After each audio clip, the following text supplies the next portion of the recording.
नमस्कार बच्चों। देखिए, आप लोगों का क्लास 10 का मॉडल प्रश्न पत्र जारी हो चुका है। मैं उसी का सॉल्यूशन लेकर के आया हूँ। ठीक है, यहाँ पर प्रथम 40 गो ऑब्जेक्टिव क्वेश्चन देखने को मिलेगा और दूसरा पार्ट में आपको सब्जेक्टिव देखने को मिलेगा। तो ठीक है, चलिए हम शुरू करते हैं ऑब्जेक्टिव क्वेश्चन का सॉल्यूशन। पहला प्रश्न यहाँ पर दिया है कि दाढ़ी बनाने में किस प्रकार का दर्पण का उपयोग किया जाता है। तो हम लोग जानते हैं कि अवतल दर्पण का प्रयोग करते हैं दाढ़ी को बनाने में। दूसरा प्रश्न है, गोलीय दर्पण में फोकस दूरी एवं वक्रता त्रिज्या के बीच संबंध बताइए। तो हम लोग जानते हैं कि एफ बराबर क्या होता है बच्चों, R/2। ठीक है, तो इसका ऑप्शन कौन सा हो जाएगा, ऑप्शन बी। अगला प्रश्न देखिए, प्रकाश के अपवर्तन की क्रिया में कौन सी भौतिक राशि अपरिवर्तित रहती है। ठीक है, तो अपरिवर्तित यही वाला रहता है, आवृत्ति वाला। दूसरा कोई वेग जैसे हो गया, तरंगित हो गया, ये सब चेंज हो जाता है, लेकिन आवृत्ति चेंज नहीं रहता है, वो वैसा ही रहता है। ठीक है, दूसरा क्या बोल रहा है, 1 मीटर फोकस दूरी वाले उत्तल लेंस की क्षमता क्या होगी। तो लेंस की क्षमता P बराबर हम लोग क्या जानते हैं बच्चों, 1/f। देखिए यहाँ से 1/f, यहाँ पर 1 मीटर फोकस दूरी, f दे रखा है कितना, 1। तो इसको हम लोग काट देंगे, कितना बार में कटा है, एक बार में। तो कितना आया, 1 आया, किसमें आया, प्लस में आया। और हमेशा देखना कि उत्तल लेंस का बात करेगा तो ये हमेशा प्लस में ही आएगा। ठीक है, तो इसका ऑप्शन क्या हो जाएगा, एक डायोप्टर प्लस वाला, बी नंबर। अगला प्रश्न है, 4D क्षमता वाले अवतल लेंस की फोकस दूरी क्या होगी। अब फिर यहाँ पर दे रखा है किसी लेंस का, अवतल लेंस का क्षमता दे रखा है 4 डायोप्टर। ठीक है, और उसका फोकस दूरी पूछ रहा है। तो P बराबर हम लोग क्या जानते हैं, 1/f जानते हैं कि नहीं, हमको फोकस दूरी ज्ञात करना। तो ये इधर जाएगा और ये P आके नीचे में भाग हो जाएगा। तो F बराबर क्या होगा, 1/p। ठीक है, तो 1/p कितना दे रखा है आपका, 4। इसको जैसे हम लोग डिवाइड करेंगे, ये कितना आएगा, 0.25। कितना आएगा, 0.25। अब 0.25 जो आया ये मीटर में आया, किस में आया, मीटर में, लेकिन हमको सेंटीमीटर चाहिए। तो 0.25 को हम लोग 100 से जैसे ही गुना करेंगे तो कितना आ जाएगा, पॉइंट हट जाएगा, 2 पॉइंट आगे चल जाएगा और तो कितना आ जाएगा, सिर्फ 25 बचेगा। 25 किस में, सेंटीमीटर में। ठीक है, तो ऑप्शन बी आपका सही हो जाएगा। अगला प्रश्न देखिए, क्वेश्चन नंबर 6, वाहन के अग्र दीपों में किस दर्पण का उपयोग किया जाता है। तो वाहन जो होता है ना, हेडलाइट, उसमें हम लोग अवतल दर्पण का प्रयोग करते हैं। ठीक है, अगला प्रश्न क्या दे रखा है कि मानव नेत्र के जिस भाग पर किसी वस्तु का प्रतिबिंब बनता है वो क्या है। उसको हम लोग बच्चों दृष्टिपटल या फिर क्या बोलते हैं, रेटिना। रेटिना या दृष्टिपटल के नाम से हम लोग उसको जानते हैं। ठीक है, तो यहाँ पर दृष्टिपटल होगा ऑप्शन नंबर डी, या फिर रेटिना भी हो सकता है, तो रेटिना के साथ जाएंगे। ठीक है, अगला प्रश्न देखिए, 8 नंबर में क्या बोल रहा है, सामान्य नेत्र का दूरबिंदु, वह दूरबिंदु क्या है। ठीक है, सामान्य नेत्र का जो अधिकतर दूर में स्पष्ट रूप से देख सकता है वो दूरबिंदु क्या है, 25 सेंटीमीटर। ठीक है, अगला प्रश्न देखिए, नेत्र में जाने वाली प्रकाश की मात्रा का नियंत्रण कौन करता है। नेत्र में जाने वाले प्रकाश का मात्रा का नियंत्रण हमारा परितालिका करता है। अधिक प्रकाश जाएगा तो आँख छोटा हो जाता है, कम जाएगा तो आँख को बड़ा करके देखना पड़ता है, वही वाला बात है। ठीक है, अगला प्रश्न क्या बोल रहा है, मानव नेत्र में प्रतिबिंब की प्रकृति क्या होती है। जो मानव नेत्र में बच्चों हम लोग किसी भी वस्तु को देखते हैं तो हमारा जो उसका प्रतिबिंब रेटिना पर बनता है, और रेटिना पर जो बनता है ना वो उल्टा होता है और वास्तविक होता है। अगर सीधा होगा तो आभासी होगा, उल्टा होगा तो वास्तविक होगा। ठीक है, तो यहाँ पर क्या होगा, डी नंबर, उल्टा और वास्तविक। अगला प्रश्न देखिए, 1 किलोवाट घंटा निम्न में से किसकी इकाई है। 1 किलोवाट घंटा आपका जो है ऊर्जा का इकाई। ठीक है, अगला प्रश्न देखिए, कूलम का एसआई मात्रक पूछ रहा है। तो कूलम का एसआई मात्रक क्या होता है, आवेश, विद्युत आवेश। अगला प्रश्न देखिए, विद्युत मोटर एक युक्ति है जो परिवर्तित करता है। विद्युत मोटर जो है बाबू, ये विद्युत लाइन से, करंट से चलने वाला उपकरण होता है। ये विद्युत ऊर्जा को यांत्रिक ऊर्जा में बदल देता है। ठीक है, तो आपका बी नंबर सही हो जाएगा। अगला प्रश्न दे रखा है, जल का विद्युत अपघटन, अपघटन का मतलब होता है टूटना। ठीक है, और संयोजन यहाँ पर ऑप्शन दे रखा है संयोजन और वियोजन। संयोजन का मतलब होता है जुड़ना, वियोजन का मतलब होता है टूटना। तो अपघटन किस में हो जाएगा आपका टूटना और वियोजन, ठीक है। मतलब अपघटन का मतलब क्या होता है वियोजन अभिक्रिया, ठीक है। तो ऑप्शन बी आपका सही हो जाएगा। अगला प्रश्न देखिए, CuO प्लस H2 जब इसमें रिएक्शन कराया जाता है तो Cu प्लस H2O में टूट जाता है, ठीक है। तो बड़ा दिए हुए अभिक्रिया में किस पदार्थ का उपचयन हुआ है। यहाँ पर देखिए आप लोग जो ये हाइड्रोजन गैस है बच्चों, ये क्या हुआ इधर जाके ऑक्सीजन के साथ जुड़ गया है। तो कौन उपचयन हुआ यहाँ पर हाइड्रोजन, ठीक है। अगला प्रश्न देखिए 16 नंबर में दिया हुआ है कि दिए गए चित्र में किस प्रकार की अभिक्रिया हो रही है। यहाँ पर आप देख सकते हैं कि ये जो कॉपर सल्फेट का विलयन है, ठीक है, ये जो कॉपर सल्फेट का विलयन है इसमें लोहे की कील को क्या किया डुबाया गया।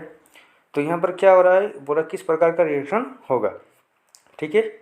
मतलब देखिए CuSO4 जब Fe में Fe मतलब लोहा, लोहे की कील है, प्लस कॉपर सल्फेट CuSO4 देखिए यहाँ पर लिखने में थोड़ा दिक्कत हो रहा है। तो CuSO4 में जब क्या किया रिएक्शन करवाया गया तो देखिए ये Fe जो है ना, ये Fe Cu को विस्थापित कर देता है। क्यों? क्योंकि Fe अधिक क्रियाशील धातु है Cu की तुलना में, ठीक है। तो इसके पास ज़्यादा पावर होने के कारण ये Cu को हटा देता है और खुद जाकर वहाँ पर SO4 के साथ मिल जाता है। तो FeSO4 हो जाता है, ठीक है। तो ये क्या कर रहा है Fe Cu को विस्थापित कर रहा है, विस्थापन यहाँ पर हो रहा है। तो क्या हो जाएगा विस्थापन अभिक्रिया। अगला प्रश्न देखिए, निम्नलिखित में से प्राकृतिक सूचक का उदाहरण है। प्राकृतिक सूचक का मतलब क्या है लिटमस पत्र। लिटमस पत्र को ही प्राकृतिक सूचक के नाम से जाना जाता है। अगला प्रश्न देखिए, किसी विलयन का pH मान 10 है, वह निम्नलिखित में से क्या होगा अम्ल, लवण, उदासीन और क्षार। देखिए pH स्केल का जो वैल्यू होता है ना वो 0 से 7 और 7 से 14, ठीक है। अगर 0 से 7 के इधर है 0 से लेकर 6 तक तो ये क्या कहलाएगा अम्ल कहलाएगा, ठीक है। ये क्या कहलाएगा अम्ल। और 7 से ज़्यादा है 7 से 14 तक है तो ये क्षार कहलाएगा। क्या कहलाएगा क्षार। और 7 में है तो ये क्या कहलाएगा उदासीन। क्या कहलाएगा उदासीन, ठीक है। तो यहाँ पर क्या हो जाएगा आपका 10 है इसका pH वैल्यू, तो इसको हम लोग लवण क्षार बोलेंगे, ठीक है। अगला प्रश्न देखिए, दिए गए चित्र क्या सूचित करता है। ये जो चित्र बना हुआ है बच्चों इसमें हम लोग को बोरा क्या सूचित कर रहा है। तो देखिए यहाँ पर जो अम्ल वगैरह जो होता है, क्षार या अम्ल जो होता है उससे हम लोग खाली हाथ में उपयोग नहीं कर सकते। अगर हम लोग वो हमारा हाथ में लग गया तो हमारा हाथ गल सकता है। देखिए यहाँ पर कटा हुआ दिख रहा होगा, ठीक है। तो ये सावधानी या चेतावनी का प्रतीक होता है, ठीक है। तो यहाँ पर ऑप्शन कौन सा सही होगा ऑप्शन डी, सांद्र अम्ल तथा क्षार वाले बर्तन का चेतावनी चिन्ह होता है, ठीक है। तो यहाँ पर ऑप्शन डी सही हो जाएगा। अगला प्रश्न देखिए, इमली में कौन सा अम्ल पाया जाता है। इमली में आप लोग जान भी करते हैं टार्ट्रिक अम्ल पाया जाता है। दूसरा प्रश्न है, कौन अधातु कमरे के ताप पर द्रव अवस्था में पाया जाता है। तो यहाँ पर अधातु का बात कर रहा है बच्चों, धातु का नहीं, अधातु का बात कर रहा है। तो अधातु में कौन हो जाएगा ब्रोमीन। ब्रोमीन जो होता है कमरे के ताप पर क्या होता है द्रव होता है। अगर यहीं पर धातु का बात करता है तो यहाँ पर हम लोग पारा के साथ जाते हैं, ठीक है।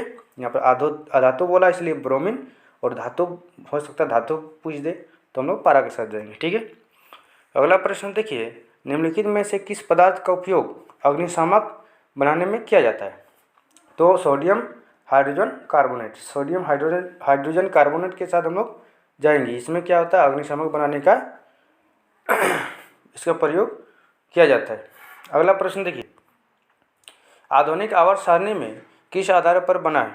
आधुनिक आवर्त सारणी मतलब नया वाला किस आधार पर बना है ना, परमाणु संख्या के आधार पर सजाया गया है, सबको रखा गया है, ठीक है। अगला प्रश्न दे रखा है, निम्नलिखित में से कौन धातु सबसे अधिक अभिक्रियाशील धातु है। सबसे अधिक क्रियाशील धातु आपका पोटेशियम होगा, ठीक है। कौन होगा पोटेशियम। पोटेशियम, हाइड्रोजन, हीलियम, मतलब आप एगो पीरियडिक टेबल है ना उसमें दाएं साइड में देखिएगा तो सबसे अधिक अभिक्रियाशील धातु का श्रेणी बनाया गया है, वहाँ पर आप थोड़ा सा देख लीजिए। दूसरा प्रश्न दे रखा है, पृथ्वी की भूप्रपट्टी में प्राकृतिक रूप में पाए जाने वाले तत्व या यौगिक को क्या कहते हैं खनिज कहते हैं। क्या कहते हैं खनिज कहते हैं, ठीक है। अगला प्रश्न देखिएगा, प्रोपेनॉल में कौन अभिक्रियाशील समूह मौजूद है? प्रोपेनॉल, ऑल का यहाँ पर देखिए ऑल का उच्चारण आ रहा है। किसका उच्चारण आ रहा है? ऑल का, ऑल। तो ऑल का किस में आता है बाबू लोग? OH में। किस में? OH, एल्कोहल वाला में। ठीक है, तो हम लोग एल्कोहल इसका आंसर हो जाएगा। अगला प्रश्न देखिए, प्रकाश संश्लेषण प्रक्रिया में निम्नलिखित में क्या नहीं होता है? प्रकाश संश्लेषण में क्या होता है? प्रकाश संश्लेषण पेड़ पौधे द्वारा अपना भोजन बनाने के लिए किया जाता है। उसमें क्या होता है? उसमें धूप लेता है, हवा पानी सब लेता है। तो ये बोल रहा है कि कार्बन डाइऑक्साइड मुक्त होता है, बस ये वाला नहीं होता है। कार्बन डाइऑक्साइड तो मुक्त नहीं होता है, पेड़ पौधा कार्बन डाइऑक्साइड लेता है, बदले में ऑक्सीजन देता है। ठीक है, तो बोला कौन नहीं होता है? तो नहीं होता यही वाला कार्बन डाइऑक्साइड का मुक्त होना, ये पेड़ पौधा में कार्बन ये प्रकाश संश्लेषण के द्वारा नहीं होता है। ठीक है, अगला प्रश्न देखिए, फ्लोएम में खाद्य पदार्थों का परिवहन पौधे में किस दिशा में होता है? अब देखिए दो चीज़ होता है, एगो जाइलम, जाइलम और एगो फ्लोएम, फ्लोएम। ठीक है, ये क्या है? जाइलम जो है ना बाबू, जाइलम जल का परिवहन करता है पेड़ पौधा में। ठीक है, और फ्लोएम जो है भोजन का करता है। ये नीचे से भी ऊपर लेके जाता है, ऊपर से भी नीचे लेके आता है। फ्लोएम पत्तियों द्वारा भोजन बनता है, और ये पत्तियाँ जो होता है पेड़ के ऊपर भी लेके जाता है और नीचे भी लेकर के आता है। ठीक है, तो ये क्या करता है? ऊपर और नीचे दोनों की ओर लेकर के जाता है। ठीक है, अगला प्रश्न देखिए, वृक्क की रचनात्मक व क्रियात्मक इकाई को क्या कहते हैं? रचनात्मक और क्रियात्मक इकाई को क्या कहते हैं? वृक्काणु कहते हैं। क्या कहते हैं? वृक्काणु। यहाँ पर मिस प्रिंट हो गया होगा, वृक्क लिख दिया है, तो वृक्काणु का सही वृक्काणु ये होगा। ठीक है, अब थोड़ा सा क्वेश्चन थोड़ा सा मिस प्रिंट हो गया है। तो वृक्क के संरचनात्मक तथा क्रियात्मक इकाई को क्या कहते हैं? वृक्काणु कहते हैं। अगला देखिए, फल को पकाने में कौन सी हार्मोन उत्तरदायी है? फल जो होता है उसको पकाने के लिए, कृत्रिम रूप से पकाने के लिए हम लोग एथिलीन का प्रयोग करते हैं। ठीक है, अगला प्रश्न देखिए, एस्ट्रोजन स्रावित होता है। एस्ट्रोजन जो है एक हार्मोन है जो मादा में पाया जाता है। ठीक है, और मादा में अंडाशय द्वारा स्रावित होता है। अगला प्रश्न देखिए, नर युग्मक और मादा युग्मक के संलयन को क्या कहते हैं? नर और मादा का संलयन को हम लोग क्या कहते हैं? निषेचन कहते हैं। अगला प्रश्न देखिए, दिए गए चित्र में कौन सा जनन हो रहा है? तो कौन सा जनन हो रहा है? ये वाला टूट करके देखिए, यहाँ पर एगो झाड़ी टाइप का निकल गया है, तो इसको हम लोग मुकुलन बोलते हैं। क्या बोलते हैं? मुकुलन। ठीक है, अगला प्रश्न देखिए, पक्षी और चमगादड़ के पंख है, क्या है? असमजात अंग है। अगला प्रश्न देखिए, मेंडल अपने प्रयोग के लिए किस पौधे को चुना था? उसने मटर के पौधे को चुना था। अगला प्रश्न देखिए, निम्नलिखित में से कौन उत्पादक है? उत्पादक का मतलब क्या होता है? जो पहले आता है, जो सबसे पहले। ठीक है, और उसका उपयोग कोई दूसरा करता होगा। ठीक है, तो सबसे पहले यहाँ पर घास आता है, घास। तो घास को कीट वगैरह खाता है। ठीक है, तो सबसे पहला उत्पादक वही कहलाएगा। अगला प्रश्न देखिए, किसी आहार श्रृंखला में शाकाहारी का निर्माण होता है? किसी भी श्रृंखला में, आहार श्रृंखला में जो है शाकाहारी का निर्माण कैसे होता है? जो प्रथम पोषीय स्तर के अंदर में आता है, क्योंकि जैसे सबसे पहले उत्पादक तो घास होता है। अब घास को कौन खाता होगा? जो बैल बकरी है ना, खरगोश वगैरह है। शेर चीता तो खाएगा नहीं। तो आहार श्रृंखला में शाकाहारी का कौन आ जाएगा? प्रथम पोषीय स्तर के अंदर में। ठीक है, अगला प्रश्न देखिए, ओजोन परत का अपक्षय के लिए जिम्मेदार है? ओजोन परत का जो क्षति हो रहा है बाबू, वो सबसे मेन कारण क्या है? क्लोरोफ्लोरोकार्बन। ठीक है, इसी के कारण ओजोन परत में छेद होने वाला है। आगे देखिए, निम्नलिखित में से कौन जैव मात्रा में ऊर्जा का स्रोत, ऊर्जा का उदाहरण नहीं है? जैव मात्रा में, जैव का मतलब क्या होता है? जीवन। क्या होता है? जीवन। अब जिसमें जीवन पाया जाता है, ठीक है, अब देखिए, आप बोलेंगे जीवन, आप देख सकते हैं कि निम्नलिखित में से कौन जैव मात्रा में क्या दिया है? जैव मात्रा में ऊर्जा स्रोत का उदाहरण नहीं है। तो कौन हो जाएगा? नाभिक ऊर्जा। क्यों होगा? क्योंकि लकड़ी में जीवन होता है। गोबर गैस में, जो गाय वगैरह से गोबर मिलता है उससे गोबर गैस बनाते हैं। कोयला, कोयला भी तो आपका पेड़ पौधा जब ज़मीन के अंदर दब जाता है लाखों वर्ष पहले बाद कोयला का रूप ले लेता है। तो नाभिक की ऊर्जा, जिसको हम लोग सौर ऊर्जा के रूप में प्रयोग करते हैं, तो इसमें कोई जीवन नहीं होता है। तो ये होगा जैव मात्रा का स्रोत का उदाहरण नहीं होगा कौन? नाभिक ऊर्जा। ठीक है, अगला प्रश्न देखिए, पवन ऊर्जा उत्पादन के लिए पवन की चाल न्यूनतम कितनी होनी चाहिए? तो पवन की चाल 15 किलोमीटर प्रति घंटा होनी चाहिए, तभी हम लोग को पवन ऊर्जा का उत्पादन कर सकते हैं। ठीक है, चलिए बच्चों, ये रहा आपका 40 प्रश्न। ठीक है, जो कि आपका मॉडल प्रश्न पेपर में था। ये पहला सेट है ऑब्जेक्टिव टाइप का, दूसरा सेट हम सब्जेक्टिव टाइप का लेके आएंगे सभी विषय का। तो आप लोग हमारे साथ बने रहिए और इसको ज़रूर कीजिएगा ध्यान से, क्योंकि इससे आपका 50 से 60% प्रश्न देखने को फाइनल एग्ज़ाम में मिलता है। ठीक है, तो ये सब प्रैक्टिस करते रहिए और वो सेट आएगा, जैसे जैसे आते जाएगा हम अपना वीडियो बनाकर डालते जाएंगे। ठीक है, चलिए मिलते हैं आप लोगों के साथ अगले वीडियो में। Thank you.